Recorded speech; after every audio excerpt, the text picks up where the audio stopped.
We are here at the Live Lounge at our FastMarkets Lithium Supply and Battery Raw Materials Conference to interview a range of impressive guests from across the supply chain. I'm Keisha Shreen, your host and guide through this dynamic world of lithium and batteries. As a business and financial author, keynote speaker, consultant in the areas of sustainability and risk, I've shared my insights on Bloomberg, CNBC, and CBS. And today, I'm so excited to listen to perspectives and insights from some fascinating guests. And we're going to kick things off now with Tony Sage, who joins us in the Live Lounge. Tony is, such a megastar, superstar. He is currently CEO and chairman at Critical Metals and sits on boards of ASX-listed companies such as Cyclone Metals. He's involved in publishing, fashion, broadcasting, and I am so excited about this, most notably in sports, as the owner of Perth Glory FC. Tony, thank you for joining us. Thank you for having me. I am going to get into the lessons learned specifically as an owner in sports. But before we get there, I'd love to hear a bit about your background and what really prepared you for the life that you have now, making the impact in this specific area. Yeah, look, I think it came from my childhood. I'm not a native Australian, although I've got the Ochre accent. I was born in England to an Italian mother. So for 8 months of the year, we used to live in England, then 4 months in Italy. Wow. So I spoke Italian, spoke English, and then at 10, my father decided to take us all the way the other side of the world. We ended up in Australia. I lived in Perth, Adelaide, Melbourne, Sydney, and then we got ripped out and we moved to New Zealand. So by the time I was 18, I went to 9 different schools, had 3 different accents, and it was, I think, an eye-opener for me for the rest of my life. Wow. So tell me about how those sorts of things have really helped you to think about leadership. Well, number one, you change schools all the time. Yeah. So you want to know who's who in the zoo. So I've learnt never to go in there and be flamboyant, be the life of the party, see who's who, adapt to the situation, find out which group you want to be with. So I think the key word I took forward in my business life is adapting. So when you are looking at yourself in business, and I'm thinking about the people who you choose to have around you, your team members, your colleagues, the folks that you onboard from a talent perspective, how does that who's who in the zoo, I like that, I'm going to use that, how does that who's who in the zoo really play out in terms of the folks you select to be in your circle? Well, number one, you don't have to pick the smartest guy, right, or the girl, right? You look at the job that you want done, you look at the team you've already assembled, and you want to find the best person that will fit into that team. If they don't fit into that team, they could be the brightest person on the planet, then your business is going to fail because you have conflict. So I always look at making sure that the team is a team and find team players. Are there so there are going to be different skill sets if that's the theory. Are there certain common characteristics that no matter what, we have different skill sets, but I need to have this specific character in a colleague? Could you talk about a couple of those? It depends on the role. I mean, some roles you don't need a dynamic person, like, for example, a geologist.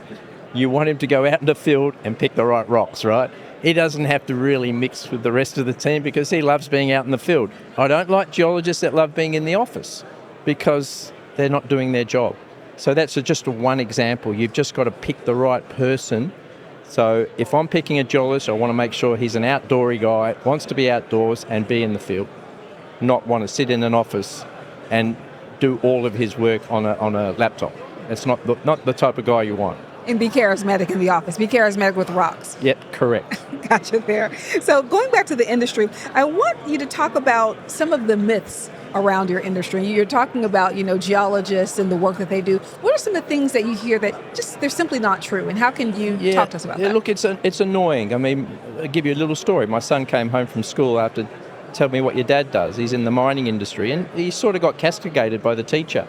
Oh, that's a dirty industry. So that's the myth. But look at how beautiful we're in now, air-conditioned comfort. If we were sitting outside in Vegas at 41 degrees, it wouldn't be comfortable.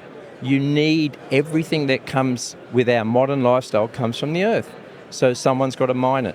So I want the people to understand that it's a necessity as well as an industry that's exciting.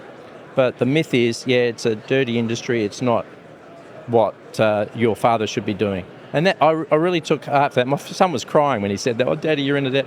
It's just sad that that's a myth. But the reality is everything in life that our lifestyles are now currently held is from mining. Is there a way that you would position, if you were the grand marketer, to reposition, to rebrand where the industry is and thinking about the trajectory? So not just where it's been in the past, but where it looks to be going in the future, in terms of geopolitics, in terms of policies. How would you reposition this particular sector to be more truthful? Look, I think it starts with education. I think you've got to start from a young age to teach people that the smartphone they've got in their hand, the car they arrived at school with, the bus they arrived at school with, and you just explain to them, well, the bus is made out of steel. Steel is made out of iron ore. It comes out of the ground. So it really is just an education campaign. And the education shouldn't start at university. It should start at preschool. If I had anything to do with education in any society, I would tell them that. That's very, very important part of life, is to make sure that the myth that it's a dirty industry is gone. So, as I mentioned, so excited to get on this. I'm thinking about you as an owner of a football club. And I'm wondering if we talk about your business lessons learned as a business person and your business lessons learned as a football club owner, are they paralleled? Are there any things that you say could go across the gamut no matter what? These are the leadership traits I like to have, and this is how I should lead. Or operations a little different in a football club than it would be in your company? So everything you learn about business, you throw out the window when you own a sporting team.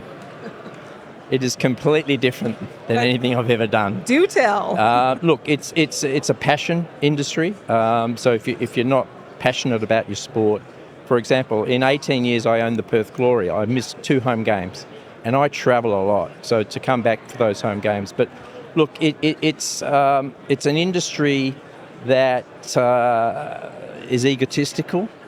You can imagine the top players in the world in any sport, let alone soccer, the egos they've got. So managing egos. So the most important thing in sport and in the sporting world is winning. But not every team can win. There's 32 NFL teams, only one can win, right? There's 12 in my league, only one can win. And you can't win every year. So if you don't win, the business side of the selling seats, selling corporate sponsorships, all those sorts of things becomes difficult. So owning a sporting club, not only dealing with the egos, but dealing with fans. I mean, I've had my car egged, I've had my car scratched outside it when we've lost a game. Really? Right? That's how passionate fans are. So if you're not willing to put up with that sort of stuff, don't buy a football team. But I can tell you several billionaires that are now millionaires because they've owned sporting clubs. Wow. And if a meeting goes poorly in the corporate environment, your car is not going to get egged. So there's a different Correct. level of passion there. I learned to take an Uber there. Very good. Well, in talking about this kind of different trajectory that you have, I know you've also worked in fashion. And I have a similar question there in terms of what sorts of skills did you hone in that particular industry? Are any of them cross-training sorts of events where you can use those skills? Yes, well, I can tell you a little secret now. I was just the owner. My brother was the genius. He was an art director for the Curve magazine. He had his own magazine. It went broke, so I bailed him out. And then I became a publisher by default. And so I came up with the idea. I said, look, you need to get the brand out there. So we bought, similar to New York Fashion Week, it was called Perth Fashion Festival. So we owned this festival for 18 years. So our magazine was front and center. So we sold a lot more magazines. But we ended up owning a runway show, which was just unbelievable with the different type of people you meet. I mean, you don't meet a geologist or a mining engineer at these events, right? So it's a different mix of people that go to fashion events. So it did open up a lot of doors. I mean, for me to ask other people to invest in mining from that. Same with the sports sphere. So it did open up a lot of different sphere. But no, I was not the genius behind it. My brother was. I'll give him all the credit. But it was a fascinating industry. But again, dealing with some egos. I mean, some of these designers are very egotistical, and some of the models obviously are very, very strange. Wow. And I'm wondering, how do you have those conversations? So if we're looking at this as a community, you have the fashion community, you have the football club community, but yet you want to transition that community into your business community as investors, as partners. What does that look like? Are there several touch points that you have to do before you have that conversion conversation? Yeah, a lot. I mean, you've got to know the people. But a fashion show is a business as well. You've got to sell tickets, right? You've got to sell corporate sponsorships. So, but it's a different type of audience than a sporting type. So, yeah, it's just a lot of mingling. But one thing about fashion, everyone wants to be sitting in the front row. Everybody. I didn't realise how big a thing that was. So you get to meet those people who sit in the front row, but they're also very wealthy people. And then you can try and convert them. So, I'm in mining, this is what I'm doing. And, so I've got a lot of business out of doing it. But, it's one thing that I've done is you put people in the place to run those. So I never ran any of those businesses. I was the owner, and I put the right people in the place to run the football club, run the fashion show, and obviously my brother run the fashion magazine. You're working in a lot of spaces all at once, everything all at once. How do you juggle, manage, prioritize in terms of roles and responsibilities so you're not, getting ready to dress someone in the football club from a fashion perspective or asking them to model? Like, how do you manage that? For a start, I'm a 4-hour night sleeper. I've never slept well for my whole life, so I'm up 18 hours. I think the most important thing is you delineate. You try not to mix, but again, I go back to it. You hire the right people, so I can rely on that person to give me the right advice. If I think they're doing something wrong, I can ask them to do this or that. But again, having the right people to run these businesses is very, very important, because I can't and I won't be able to. And my shareholders of my mining companies would not want me to run the football club or the fashion. So they know that I've hired the right people to do that. Am I a front man? Do I go to the events? Yes, but that's different. Just mingling with people and networking is different than actually running the businesses themselves. So I'm hearing a lot of what I think we classically refer to as sales, right? So you're bringing in the people, you're in those places where they are. What makes you so good at that? Why do you have so many investors and partners who meet you in one area of your life and say yes to this other area? What's that secret sauce there? Look, I think, as I said right up the top, it goes back to my childhood where I had to go into 9 different schools as a little kid from 4 years old, meeting new friends. So you've got to learn not to be shy, I suppose, or not to be a loner. So you go, but I always found out who's who in the zoo first, and then you just go there. So I found from a very young age, I've always had to go and meet people. And my father then ripped us away from that, and then I go to another school and meet there. So it's the same in business, right? I come to an event like this, I don't know a huge amount of people here. A lot of people know me, but I don't know a huge amount. But I'll sit around and I'll go up and start talking to people once I know if I'm going to be welcome. So, Tony, we hear a lot about learning opportunities.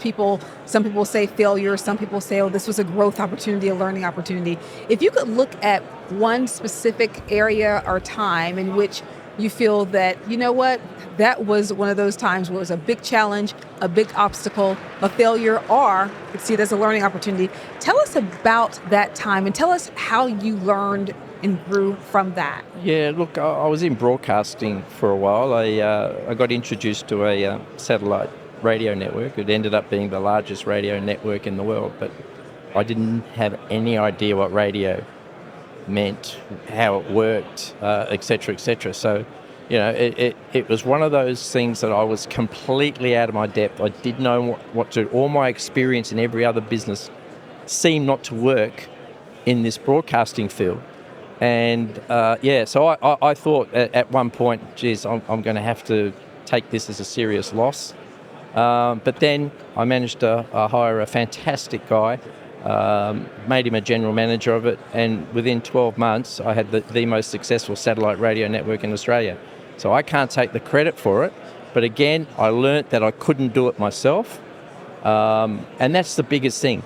A lot of people go into business thinking they can do everything themselves. If you go into it that, you'll have failures.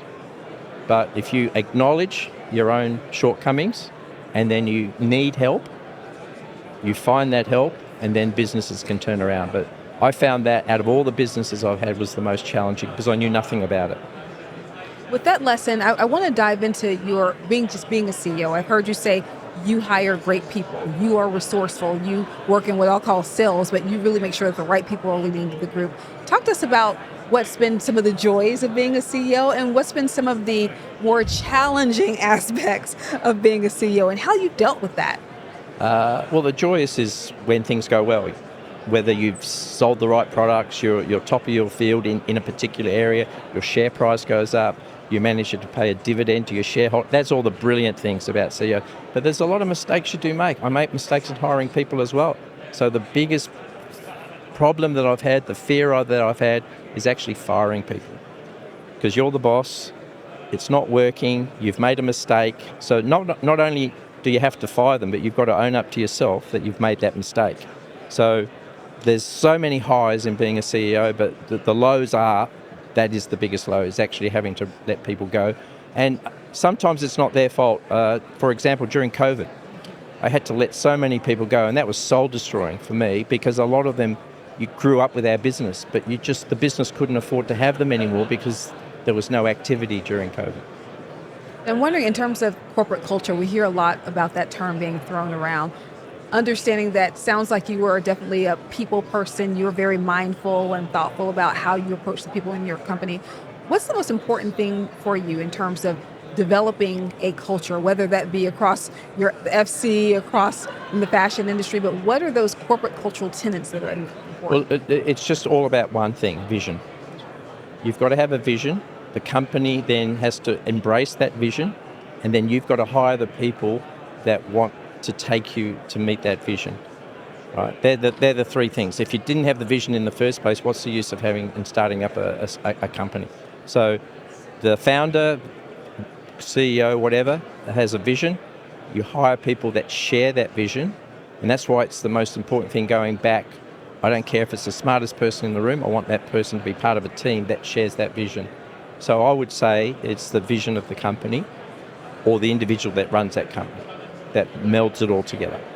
And what maintains that? So, coming through the door, if you're a new hire, you're obviously really excited about the vision, excited about where things are going. But then there are headwinds, tailwinds, the market hits a rough patch, there are geopolitical issues. How can you ensure that your team maintains that? Or either as a team member, what should your team do to really maintain that enthusiasm about the vision? Yeah, well, it's up to each individual division, I suppose, and you hire the right persons for those divisions. But if I'm coming into the office and I'm down and I'm depressed or upset or I can't get out, you have that mindset. That mindset quickly goes to the staff, right? So if you have that mindset as the CEO, it's going to permeate downwards. So no matter what, during COVID, came in every day, we know we had to release people, but you're still positive, and you kept the people that were there positive as you could, because no one knew when that was going to end, right? So that was, like I said, in my 40-odd years of business, that was the worst period of time, and it was not self-inflicted. So sometimes you have bad decisions that you make, and it's self-inflicted, but this was put upon the whole world. But getting through that, you still had to have that positive attitude, and you wanted to make sure that anyone that didn't have that positive attitude, you got rid of them, because it just permeates throughout the whole staff, the rest of the company. I want to talk to 10-year-old Tony for a second. So 10-year-old Tony on his maybe third language in the 8th school and really find out if there's something that you would tell your younger self, particularly when you were in the thick of meeting different people. So that would have been the 70s. I would have said to 10-year-old Tony now, buy Microsoft. Okay. All right. So depending on what your allowance was looking like, 10-year-old Tony, that may not have been a possibility. But what I would say is persevere, don't give up. And what I find, I've got 3 kids, what I find strange is sometimes they give up too easily. Something goes wrong at school, something goes wrong, personal life, girlfriend or boyfriend, but you can't give up. I say to my son, there's plenty of other fish in the sea, right? I say to my daughters, don't worry, you'll get another job. Or, during COVID, my daughter lost her job. So you'll get another job. It won't last forever. So you've just got to have that perseverance don't give up. If you give up, you're giving up on life. That's my philosophy. Don't give up. If you were to lay out a simple success strategy in terms of this is what we really need to focus on to have a successful entity, no matter what industry, looking for something that can cross over in different industries, what does success look like for you, and what would be the strategy behind that? Look, success for me is getting up in the morning, going to work, enjoying every minute of it, and making sure that my whole of my team is enjoying it. If that happens, everything that will come for it. So you have a goal. The goal might be to produce lithium by 2027. Right? That's a goal. You work every day to that goal. Sometimes you might not make it. For COVID, for example, 18 months, a lot of people couldn't do anything. But you've just got to be able to, again, set the vision, come in every day, make sure that everyone in the team is pulling in the same direction, right? And that's what creates success. It does create it. I mean, it's an intangible. You can't really touch it or feel it. It's an intangible. And it comes from the top. If the leader's not infectious, your team's not going to be infectious. And if you don't inspire infectious people... So, Tony, to close things out, I'd love to hear from you if you have a favorite inspirational thing, whether it's a quote or a book or a podcast, a movie even. Is there something when you're feeling a little down, a little in the dumps that you turn to? Is there a quote or a person, a movie? There's a quote. The key to success is to focus on goals, not obstacles. By that, everyday life, there's a problem. And if you focus on the problem, you're not going to get to your goal. So focusing on goals and not obstacles. One of my favorites, period, in life is who is who in the zoo. Understanding that is key to success. And really hiring the right people and making sure that the right people are there to man the ship. Correct. Thank you so much, Tony Sage, for such sage advice and wisdom. Thank you very much for having me. Amazing interview. And also thank you to all of our live listeners in the Live Lounge. Want to make sure that whether you're listening live in person or if you're catching up, that you make sure to subscribe to catch up on all of our other fantastic episodes. You can find them on YouTube, Spotify, Apple, Podbean, SoundCloud, or wherever you get your content.